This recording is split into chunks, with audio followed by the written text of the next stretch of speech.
Assalamualaikum teman-teman, selamat berjumpa lagi dengan saya Abdurrahman dan masih tetap di channel Abdurrahman ya. Dan masih tetap juga mengupas tentang seputaran gangguan asam lambung dan status psikosomatis. Nah, di season kali ini saya akan share video tentang merasa cemas karena sensasinya berbeda gitu teman-teman ya. Karena untuk orang-orang yang terkena gangguan asam lambung dan status psikosomatis, kemudian ketika mendapatkan sensasi yang berbeda dengan orang lain, pasti cemas, was-was, dan gelisah. Nah itu teman-teman ya. Nah makanya bagi teman-teman yang sekarang sedang merasakan cemas karena sensasinya merasa berbeda dengan orang lain, tolong tonton videonya sampai habis, jangan di skip biar kalian nanti mengerti, biar kalian nanti paham, dan ketika mengerti dan paham kalian bisa menanganinya dengan mudah. Kemudian minimal kalian tidak cemas karena sudah paham itu teman-teman ya. Nah makanya tonton videonya sampai habis, jangan di skip. Nah kemudian seperti biasa bagi teman-teman yang baru bergabung, kalau seandainya kalian mau bertanya tentang seputaran gangguan asam lambung dan status psikosomatis, alangkah baiknya kalian tonton dulu video-video saya sebelumnya, karena untuk seputaran gangguan asam lambung dan status psikosomatis semuanya sudah saya share ya. Dari mulai cerita saya yang terkena gangguan asam lambung dan status psikosomatis, kemudian merasakan 1001 macam sensasi yang sangat nikmat sekali, itu sudah di-share teman-teman ya, nikmat yang sangat menyengsarakan teman-teman ya. Dan kemudian bagaimana cara menangani setiap sensasi yang hadir, itu juga sudah di-share. Nah makanya biar lebih jelas, biar lebih detail, alangkah baiknya kalian tonton dulu video-video saya sebelumnya. Nah itu teman-teman ya. Dan kemudian bagi teman-teman yang baru bergabung juga, seperti biasa juga, kalau seandainya kalian belum subscribe channelnya, mohon videonya itu di subscribe dulu, karena untuk subscribe itu tidak memerlukan biaya, tidak memerlukan pendaftaran. Jadi subscribe itu adalah hal yang sangat mudah sekali bagi teman-teman lakukan ya. Jadi teman-teman itu cukup memijit saja tulisan subscribe, biar kenapa? Jujur ya, biar videonya itu cepat berkembang dengan baik. Dan kalau seandainya videonya itu berkembang dengan baik, sudah barang tentu itu akan menambah semangat tersendiri buat saya untuk terus nge-share tentang seputaran gangguan asam lambung dan status psikosomatis ini terhadap kalian. Kemudian yang lebih penting dan yang lebih utamanya, tekan juga tombol lonceng sama tombol like-nya ya, biar kalian itu dapat notifikasi atau pemberitahuan video saya yang terbaru. Karena saya itu akan terus nge-share tentang seputaran gangguan asam lambung dan status psikosomatis ini terhadap kalian, dengan tujuan semoga saja videonya itu menjadi wasilah atau jalan keluar bagi kalian yang sedang mengalami gangguan asam lambung dan status psikosomatis hingga membaik ya, apalagi sampai sembuh total. Amin ya robbal alamin. Ya minimal hanya memberikan motivasi saja, atau lebih minimalnya lagi hanya sekedar menemani kalian yang sekarang sedang merasakan tidak nyamannya dari gangguan asam lambung dan status psikosomatis. Nah itu teman-teman ya. Nah kembali lagi ke topik utama teman-teman ya. Untuk orang-orang yang terkena gangguan asam lambung dan status psikosomatis pasti banyak sekali mengalami sensasi gitu teman-teman ya, dari ujung rambut sampai ujung kaki pasti ada gitu teman-teman ya. Dan kadang ketika kita mengalami sensasi itu kadang suka penasaran juga gitu teman-teman ya, selalu bertanya sama teman-teman yang sudah pernah mengalaminya gitu teman-teman. Kemudian apalagi sering menyamakan dengan orang lain. Nah tetapi kadang ketika sensasi yang dirasakannya itu berbeda dengan orang lain, itu pasti merasa cemas, was-was, gelisah. Mungkin penyakit saya itu nggak sama dengan orang lain, mungkin ini gangguan yang lainnya gitu teman-teman, mungkin ini gangguan yang berbahaya. Akhirnya cek lagi ke dokter gitu kan teman-teman ya, selalu saja seperti itu. Dan ketika dicek sama dokter itu, ketika sama dokter diagnosa tetap asam lambung, kalian itu pasti merasa ngeyel dan merasa tidak percaya gitu teman-teman. Tetapi kok orang lain itu mengalami asam lambung tuh kayaknya rasanya itu cuman begini bla bla bla dan sebagainya, kok saya itu berbeda dengan orang lain. Nah itu teman-teman. Nah makanya ketika kalian mengalami hal seperti itu teman-teman ya, kalian itu harus tenang, harus jangan was-was, jangan cemas, jangan gelisah teman-teman ya. Perlu kalian ketahui bahwa untuk gangguan asam lambung dan status psikosomatis buat semua orang sensasinya berbeda-beda teman-teman ya. Ada yang komplit, ada juga yang tidak gitu teman-teman ya. Kenapa untuk orang-orang yang terkena gangguan asam lambung dan status psikosomatis sensasinya itu bisa tidak sama ya, bisa ada yang komplit, bisa ada yang berbeda gitu teman-teman ya. Nah untuk orang-orang yang terkena gangguan asam lambung dan status psikosomatis teman-teman ya, untuk apa ya, tingkat persentasenya itu berbeda-beda teman-teman ya. Mungkin ada orang-orang yang terkena gangguan asam lambung dan diabetes psikosomatis itu mungkin hanya cukup 20% gitu teman-teman ya, atau misalkan ada yang 50%, atau misalkan ada yang 100% gitu teman-teman ya. Nah makanya ketika dilihat dari persentase seperti itu teman-teman ya, nah pasti untuk sensasinya pun berbeda-beda teman-teman ya. Nah makanya jangan terlalu menyamakan dengan orang lain. Nah itu teman-teman, tetapi kalau misalnya kalian merasa berbeda, nah kalian harus bisa menerima. Inilah ciri khas dari gangguan asam lambung dan diabetes psikosomatis. Semua sensasinya itu berbeda-beda teman-teman ya, kemudian tidak ada yang sama juga gitu teman-teman ya, berbeda dengan gangguan yang lainnya. Tengok kalau misalnya gangguan yang lainnya, kalau misalnya sakit gigi kita bisa cerita sama orang lain ya, lu sakit gigi rasanya kayak gimana, wah ini nggak enak nih, nyut-nyutan kayak macam begini bla bla bla dan sebagainya, dan rata-rata hampir 100% sensasinya dan rasanya sama gitu teman-teman ya. Nah tetapi untuk asam lambung dan diabetes psikosomatis, ketika ada asam lambung kemudian terkena anxiety disordernya gitu teman-teman ya, untuk sensasinya mungkin tidak sama gitu teman-teman ya, kayak macam sakitnya tidak sama, pegalnya tidak sama, begahnya tidak sama teman-teman ya. Tetapi catatan bagi teman-teman, rasanya sama gitu teman-teman ya. Nah, makanya harus bisa memahami ke sana. Nah itu teman-teman, kalau misalkan orang bilang yang terkena gangguan asam lambung dan diabetes psikosomatis, saya itu terkena gangguan asam lambung dan diabetes psikosomatis, rasanya tidak nyaman seperti ini. Apa yang dirasa? Saya sakit dada di sebelah kiri, kok saya itu sakitnya di sebelah kanan, kan selalu seperti itu ya. Nah ketika ditanya rasanya kayak gimana, nggak nyaman, bikin resah, bikin gelisah gitu teman-teman, takutnya penyakit yang berbahaya. Dan itu semuanya berlaku untuk orang yang terkena gangguan asam lambung ketika terkena anxiety disordernya juga. Nah itu teman-teman, jadi rasanya itu sama gitu teman-teman ya. Kemudian pemikirannya juga sama, tetapi untuk sensasinya berbeda. Nah itu teman-teman, makanya bagi teman-teman yang sekarang merasa sensasinya berbeda, kok orang lain sensasinya begini, orang si ini sensasinya begitu, si C sensasinya begitu gitu teman-teman ya. Tetapi untuk saya pribadi kok rasanya seperti ini, sensasinya ada yang sakitnya itu di bagian ini gitu teman-teman ya. Perlu kalian ketahui teman-teman ya, setiap orang itu berbeda-beda. Nah itu teman-teman, tergantung dari persentase terkenanya gitu teman-teman. Ada yang 20%, ada yang 30%, ada yang 50%, bahkan ada yang 100% teman-teman ya. Nah tetapi kalau misalkan ditanya rasa, pasti semuanya menjawabnya itu tidak nyaman, sama semuanya. Nah itu teman-teman, makanya harus bisa dipahami ke sana. Nah kemudian rasa tidak nyaman itu, kemudian sensasinya berbeda-beda itu ya tergantung daripada sensitif tubuhnya masing-masing teman-teman. Jadi selain dari persentase terkenanya gitu teman-teman ya, bisa dilihat juga dari sensitif tubuhnya gitu teman-teman. Kayak macam dada terasa sakit ya, dada terasa sakit itu kadang ada orang yang terkena gangguan asam lambung dan diabetes psikosomatis, dada sakitnya itu ada yang di sebelah kiri, kadang ada yang di sebelah kanan, kadang ada yang gonta-ganti bersamaan gitu teman-teman ya, selalu saja seperti itu. Nah itu teman-teman ya. Nah kenapa sensitif semua orang itu berbeda-beda ya, karena apa ya, ada yang pindah-pindah, maksud saya itu sensasinya itu ada yang pindah-pindah, ada yang tidak sama gitu teman-teman ya. Kenapa bisa sensitif tubuhnya itu tidak sama? Karena ya ketahanan tubuh kita itu berbeda-beda teman-teman. Kayak macam itu dada sakit, dia itu sebetulnya bukan di bagian jantung teman-teman ya. Ketika dulu juga saya ketika cek EKG beberapa kali bolak-balik, itu jantung normal-normal saja teman-teman. Nah tetapi ketika merasakan sakit itu, sebetulnya itu bentuk pertahanan tubuh, itu respon tubuh kita teman-teman. Jadi ada penegangan otot gitu teman-teman ya. Dan otot yang menegang itu, yang lemahnya itu di bagian mana? Kalau misalnya di bagian kiri ya sakitnya sebelah kiri teman-teman. Karena untuk orang-orang yang terkena gangguan asam itu, penegangan otot itu hampir di seluruh tubuh ya.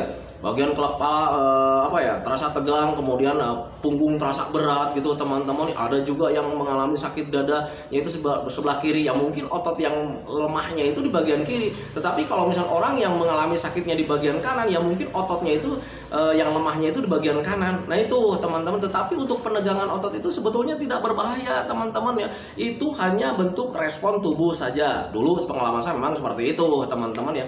Dan kemudian bagaimana cara menghilangkannya untuk sensasi di bagian dada itu? Ketika kita rileks ototnya gitu teman-teman, ketika kita santai, rileks, tidak banyak berpikir kemana-mana, kemudian sakitnya juga tidak ada gitu teman-teman ya. Gangguan asam lambung dan sintesis psikosomatisnya sudah mulai membaik gitu teman-teman ya.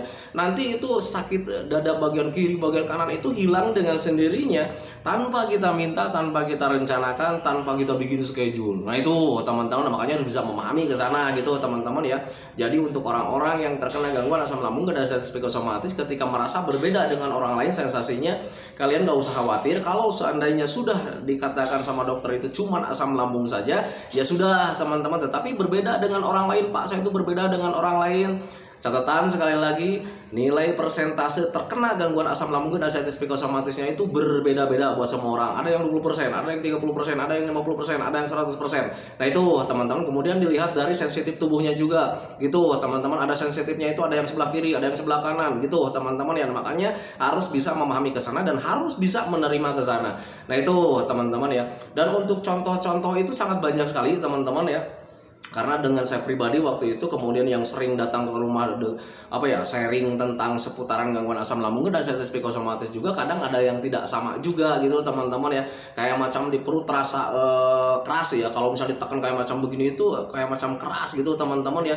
Dan itu yang mengalami perut terasa keras itu ada yang mengalaminya itu sebelah kanan, ada yang mengalaminya itu cuma sebelah kiri gitu teman-teman ya. Kenapa bisa seperti itu? Ya karena bagian lambung itu teman-teman ya berbentuk kantung, dan itu yang namanya kantung itu ketebalannya itu bisa berbeda-beda teman-teman ya. Ada si A mungkin kantung asam lambungnya itu tebalnya itu mungkin yang sebelah kanan, atau misalkan yang tebalnya itu yang sebelah kiri gitu teman-teman ya. Dan ketika banyak gasnya, yang banyak mengembungnya itu yang pasti yang bagian tipisnya teman-teman ya. Dan makanya ketika ditekan itu agak keras gitu teman-teman, dan itu pengaruh dari gas yang masih berlebih teman-teman ya. Jangan terlalu dikhawatirkan. Nah sekarang yang harus kalian fokuskan itu gimana caranya supaya gasnya itu cepat keluar gitu teman-teman, biar perutnya itu tidak terasa keras terus. Nah itu teman-teman, itu pengalaman saya dulu gitu teman-teman. Jadi ketika merasa sakit di bagian perut sebelah kanan itu kadang was-was juga gitu teman-teman, takutnya itu ini ada organ tubuh apa ya di sini ya yang terganggu. Selalu saja seperti itu. Nah itu teman-teman, nah tetapi itu menjadi patokan buat kalian. Ternyata ketika kita mendapatkan sensasi di bagian perut terasa keras itu cuman pengaruh dari gasnya saja yang masih banyak gitu teman-teman. Tengok balon lah, kalau seandainya balon kita isi gas gitu teman-teman ya, kadang ada yang bagian kerasnya, kadang ada yang bagian empuknya, kan selalu seperti itu teman-teman ya. Itu contoh kecil buat kalian. Jadi kalian itu ya biar nggak khawatir gitu teman-teman. Yang harus kalian kerjakan itu gimana caranya supaya perutnya itu tidak keras lagi. Nah caranya gimana? Keluarkan saja gasnya dengan cara seperti apa yang sederhana, biar cepat biar cepat membaik itu dengan cara sering minum air hangat pelan-pelan minimal 8 gelas dalam sehari. Tujuannya untuk apa? Biar kitanya lancar sendawanya, biar kita itu lancar kentutnya juga gitu teman-teman ya. Karena untuk mengurangi kadar gas yang ada di dalam lambung dan di dalam usus itu hanya dengan sendawa, kemudian hanya dengan kentut juga. Nah itu teman-teman, makanya harus bisa memahami ke sana. Nah kemudian untuk contoh-contoh itu banyak sekali ya. Untuk sensasi dari gangguan asam lambung dan sintesis psikosomatis itu sangat banyak sekali. Kayak macam di kelayangan juga gitu teman-teman ya. Ada yang mengalaminya itu, Pak saya itu mengalami kelayangan. Kadang ada juga orang yang tidak mengalami kelayangan. Pak saya itu tidak mengalami kelayangan, tetapi saya itu mengalaminya itu seperti ada gempa katanya gitu ya. Nah itu teman-teman, dan kebetulan saya juga dulu mengalami hal seperti itu ya. Jadi kadang ketika diam seperti ini, ngobrol seperti ini gitu teman-teman ya, kadang ada sensasi seperti gempa ya, kadang bingung juga gitu ya. Kadang suka nanya ke keluarga, ini gak ada gempa nggak ya, kata gitu ya. Nah ketika keluarga bilang nggak ada gempa, loh kenapa ya, saya heran gitu teman-teman ya, karena mengalami seperti gempa gitu teman-teman. Dan orang-orang yang terkena gangguan asam lambung dan sintesis psikosomatis itu juga ada yang mengalami, ada juga yang tidak teman-teman ya. Kadang untuk orang-orang yang terkena gangguan asam lambung dan sintesis psikosomatis ketika membaca kolom komentar itu kadang suka bingung ya, yang belum memahami itu, Pak, kok dia itu mengalami hal seperti ini ya? Kok saya tidak? Kan selalu saja seperti itu ya. Nah, ketika berharap-harap seperti itu kadang suka bingung juga gitu teman-teman ya, bertanya-tanya tentang kenapa ini orang lain mengalami kok saya tidak. Nah, itu teman-teman, kalian jangan pernah berpikir ke sana. Catatan sekali lagi buat orang-orang yang terkena gangguan asam lambung dan diabetes psikosomatis, semua sensasi itu tidak sama. Nah, itu teman-teman, ada yang komplit, ada juga yang tidak gitu teman-teman ya. Nah, tetapi bagi teman-teman yang terkena gangguan asam lambung dan diabetes psikosomatis, kalau misalkan tidak tidak tenang juga dengan informasi ini teman-teman ya, masih riskan juga dengan dengan pemikiran seperti ini, itu harusnya menjadi pemahaman buat kalian. Dan kalian itu harus bisa menerima bahwa sensasi dari gangguan asam lambung dan diabetes psikosomatis itu sangat banyak sekali teman-teman ya. Dari ujung rambut sampai ujung kaki itu ada gitu teman-teman. Tetapi patokan buat kalian juga bahwa sensasi itu tidak semua orang mengalaminya gitu teman-teman. Kayak macam contoh lah pribadi buat saya gitu teman-teman ya. Dulu saat terkena gangguan asam lambung dan diabetes psikosomatis, rambut saya itu rontok teman-teman ya.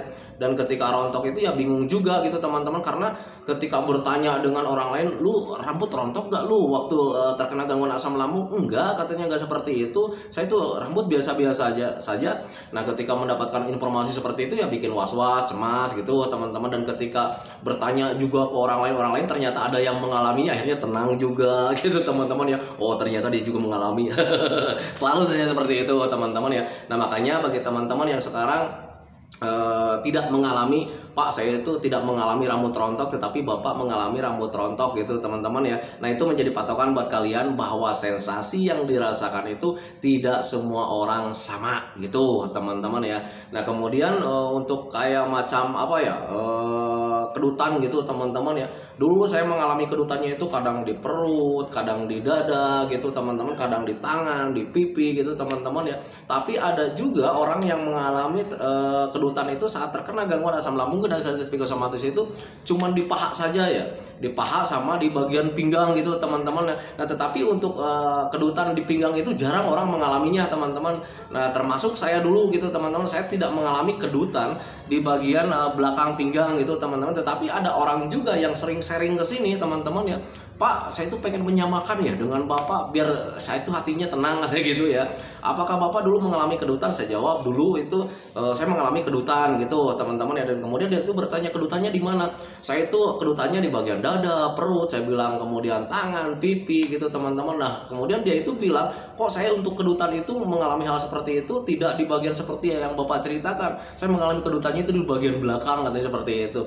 Nah, makanya untuk orang-orang yang terkena gangguan asam lambung dan diabetes psikosomatis, sekali lagi catatan buat kalian bahwa setiap sensasi itu tidak sama gitu teman-teman ya. Yang jelas untuk sensasi dari gangguan asam lambung dan diabetes psikosomatis itu sangat banyak sekali dan aneh-aneh teman-teman ya. Bingung saya menjelaskannya teman-teman ya, karena sangat banyak sekali ya. Dari ujung rambut sampai ujung kaki ada aja yang dirasa teman-teman ya. Nah, tetapi itu nggak usah membuat kalian khawatir teman-teman ya. Karena untuk seputaran gangguan asam lambung dan diabetes psikosomatis, untuk semua sensasinya teman-teman ya, itu nanti hilang dengan sendirinya kalau seandainya asam lambungnya sudah beres, anxiety disordernya sudah beres, psikosomatisnya sudah beres, stresnya sudah tidak ada lagi. Nah, itu teman-teman, jadi sensasi itu hilang dengan sendirinya tanpa kita minta, tanpa kita rencanakan. Nah, itu teman-teman yang harus kalian lakukan, itu tetap fokus di metodenya teman-teman. Jadi jangan pikirkan tentang persamaan dan perbedaan setiap sensasi teman-teman ya. Yang harus kalian lakukan itu justru gimana caranya supaya kita itu fokus sama metodenya teman-teman ya. Karena jujur ya, untuk obat dari gangguan asam lambung dan diabetes psikosomatis itu hanya metode, hanya cara teman-teman ya. Caranya seperti apa? Tetap konsisten menjalankan 3P-nya teman-teman ya.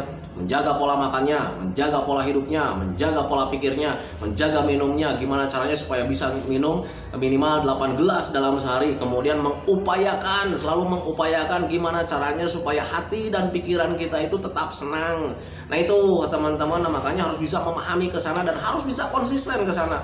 Kalau seandainya kalian konsisten ke sana gitu teman-teman ya, menjaga pola makan, menjaga pola hidup, menjaga pola pikir, menjaga minumnya, menjaga gimana caranya supaya hati dan pikiran kita itu senang setiap harinya, penuh semangat, tekadnya kuat, rajin melakukannya teman-teman ya, kalian nanti perubahannya itu sangat cepat gitu teman-teman. Pengalaman saya memang seperti itu teman-teman ya. Kenapa saya tahu seperti itu, kenapa itu saya bisa meyakinkan seperti itu ya, karena saya itu terkenanya 2 kali teman-teman ya. Jadi yang pertama itu ya memang agak alot juga karena belum memahami teman-teman, tetapi pas terkenanya yang kedua kali karena sudah mulai bisa memahami, dan itu tidak lama teman-teman ya. Nah makanya itu patokan menjadi patokan buat kalian bahwa ternyata metode itu bisa mengobati gangguan asam lambung dan diabetes psikosomatis. Sepengalaman saya sembuhnya bukan karena obat, bukan karena herbal teman-teman ya, hanya menggunakan metode saja, tidak berbayar, gratis gitu teman-teman, dan itu hanya tinggal merubah pola hidup kalian saja. Dulu yang hidupnya kalian berantakan, mulai dari sekarang ditata dengan baik gitu teman-teman, dari mulai makan, kehidupan, pemikiran teman-teman ya, mulai tata dari mulai sekarang biar kalian itu cepat membaik. Nah itu teman-teman ya, makanya harus bisa memahami ke sana. Nah itu teman-teman ya video dari saya, semoga saja videonya itu menjadi wasilah buat kalian. Video tentang merasa cemas karena sensasinya merasa berbeda dengan orang lain. Kalian gak usah khawatir gitu teman-teman ya. Kalau seandainya kalian sudah di tag sama dokter itu cuman asam lambung saja, ya sudah teman-teman. Tetapi kalau misalnya kalian masih bingung juga kok merasa berbeda, ingat ya, setiap sensitif orang itu berbeda-beda. Kemudian kapasitas terkena gangguan asam lambungnya juga berbeda-beda. Ada yang 20%, ada yang 50%, ada juga yang 100%. Nah itu teman-teman, itu menjadi patokan buat kalian, jangan terlalu khawatir. Nah itu teman-teman ya. Nah itu teman-teman ya, videonya semoga saja menjadi wasilah buat kalian, semoga saja videonya itu menjadi pencerahan buat kalian, ya minimal hanya sekedar menemani kalian lah yang sekarang sedang merasakan tidak nyamannya dari gangguan asam lambung dan diabetes psikosomatis. Kemudian seperti biasa, sebelum saya akhiri videonya, saya selalu mendoakan sama teman-teman itu, semoga saja teman-teman itu cepat sehat lagi, cepat sembuh lagi, cepat kembali lagi keadaan kalian yang dulu, baik semangatnya, moodnya, tertawanya, pokoknya kehidupan kalian yang berwarna yang dulu itu semoga saja cepat kembali lagi, karena memang saya yakin 100% bahwa keadaan kalian yang dulu itu sangat dirindukan sekali. Nah itu teman-teman, kemudian doakan saya juga teman-teman ya, agar saya itu tetap sehat, tetap kuat, tetap ceria, agar masih bisa tetap menemani kalian. Nah itu teman-teman ya, saya hentikan videonya teman-teman ya. Assalamualaikum warahmatullahi wabarakatuh.